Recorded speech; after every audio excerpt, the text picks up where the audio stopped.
Miss penalti Ronaldo kadba penlimno ke Al Nassr Al Fayha dalai la wekol hak jilikai ke Saudi Pro League ne kambit. Kum taru haba pej hak kami jekan ponya ke Saudi Pro League mentak Al Nassr kladon biang kedan keban ningkong kebal yo ndrup huwei poin bud arpat ke Al Ali san kundai poin bat bud balai ke Al Hilal san prapoin. Ronaldo ulam misno ya ke penalti hak menit ke bakadway.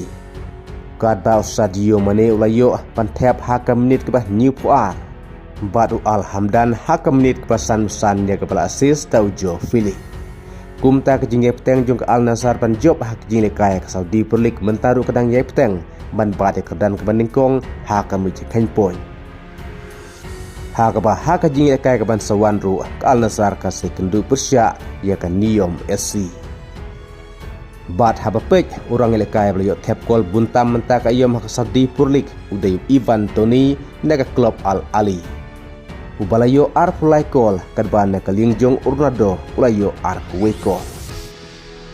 Haba pai pat ke jilekai ke Premier League ke Manchester City klub penlimno eka Leeds United datang sikol ya ke balayo bat tap dau Anthony hak menit ke besar pusat. Hak baka Manchester City mentah kaduna setang arpoin pan yarengkat bat Arsenal kepala yo drip point. Kadba haba paipat sya ke jinikai hak La Liga ke Barcelona ke penlimno ke Villarreal ke Saulo Wiko. Hak ba Lamine Yamal la yo ban kruit sendon da ke hat-trick kadba Lewandowski ru wa yo lang ya ke sikol hak menit ke bakan daipau.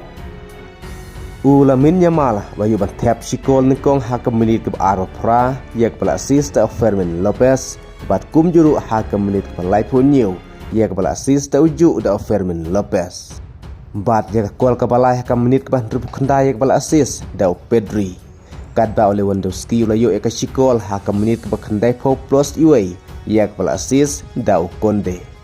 Kumta ke Barcelona ke penlimno ke Villarreal da Saulo Wikol hak jinglekai hak La Liga ne kami. Kum taru hak kami jikan poin menta ke Barcelona ke dona kedan ke bandingkong da ndrup sapoin ke balatam sapoin ya ke Real Madrid ke badanglekai Arsenal. Hak bakar Real Madrid kan selekai Persya ya ke Getafe hak step jong ke Leipzig mentau Neymar hak por sibaji siteng ke Blaisibot.